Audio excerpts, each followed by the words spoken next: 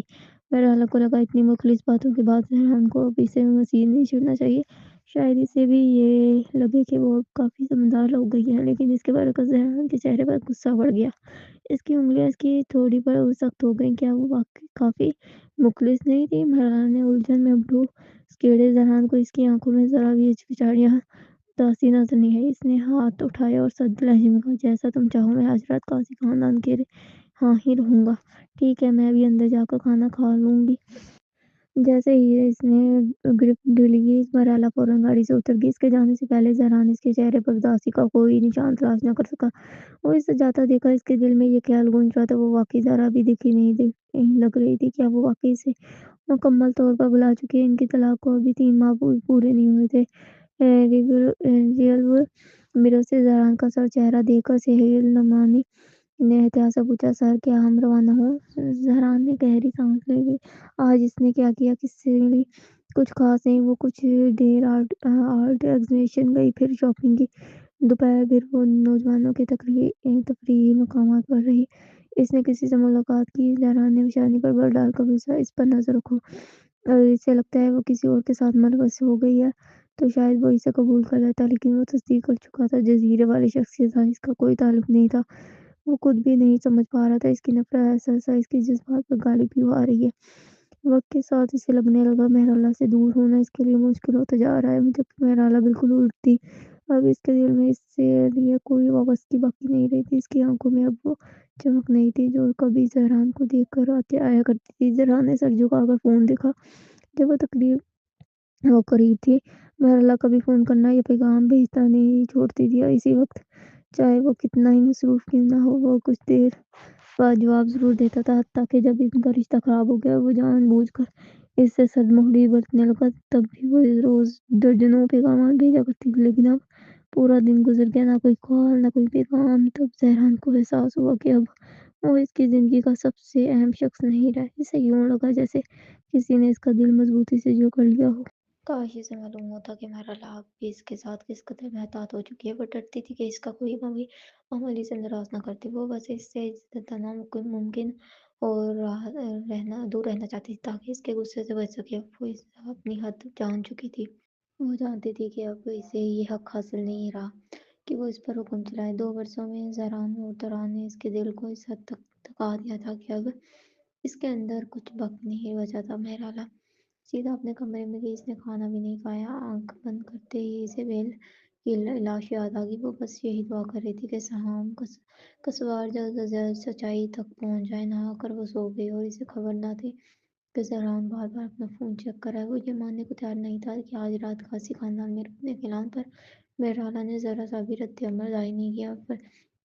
فرودون قاسی نے اپنی گلاس زور سے میز پر دے مارا۔ وہ ایک ایسا فوجی تھا جو میدان جنگ سے زندہ لوٹتا تھا۔ اس کی موجودگی میں ہیبت تھی کہ اس کے چہرے سے زرد مہری ٹپک رہی تھی۔ عام حالات میں خاموش رہنے والا فرودون قاسی اس بار سخت لہجے میں بولا، اگر تم ہمارے ساتھ کھانا نہیں کھاتے تو صاف صاف اٹھ کر چلے جاؤ۔ ملکہ سعیدیز نے فوراً اس کا ہاتھ تھام لیا۔ وہ مسکراتے ہوئے ماحول کو سنبھالنے کی کوشش کرنے لگی، آپ خود سن رہے ہیں کہ کیا کہہ رہی ہیں زران، آخرکار ہماری آیا ہے کہ آپ اس سے ایسے بات کریں گے جیسے فوج میں کسی نئی بھرتی سے بات کرتے ہیں۔ پھر وہ مسکرا کر زہران ہمدانی کی طرف متوجہ ہوئی۔ زہرا نے اس کی باتوں کا برا نہ مانا۔ فوج کی عادتیں ابھی بھی تک نہیں ہے، ریٹائرمنٹ کے بعد بھی خود کو سپاہی سمجھتا ہے۔ ترون قاسی نے بھی بات میں حصہ لیا، ابو آپ سمجھتے ہوں گے، سمجھنے کی کوشش کریں۔ زہران عموماً بہت مصروف رہتا ہے، شاید کوئی ضروری کام ہو جس کی وجہ سے وہ وقت نہیں دے پا رہا۔ شاید کوئی ضروری کام ہوگا جس کی وجہ سے وہ وقت نہیں دے پا رہا۔ ماضی میں فردین قاسی زہران سے خوش تھا، مگر جب اسے معلوم ہوا مرحلہ مہربان زران کی سابقہ بیوی رہ چکی ہے تو اس کے دل میں ناگواری پیدا ہوئی۔ وہ سب ایک ہی طبقے سے تعلق رکھتے تھے۔ فردون جانتا تھا کہ زہران نے کنعان کو بچانے کے لیے کتنے اصول توڑے اور کتنی طاقت استعمال کی۔ قاسی خاندان کے مردوں کا مزاج ویسے ہی سخت تھا۔ فردون قاسی نے بھاری آواز میں کہا، تمہاری بیٹی کو بچا ہوئے 1 سال سے زیادہ ہو چکا ہے، مگر تم نے شادی سے پہلے منگنی پر اصرار کیا۔ نہ صرف منگنی بار بار ٹالتی رہی بلکہ ابھی تک نکاح بھی رجسٹر نہیں ہوا۔ آج مجھے صاف جواب چاہیے، کیا تم واقعی میری بیٹی سے شادی کرو گے کہ نہیں؟ ابو اتنا سخت ہونے کی ضرورت نہیں ہے، ہم سب گھر کے لوگ ہیں، بات آرام سے بھی کی جا سکتی ہے۔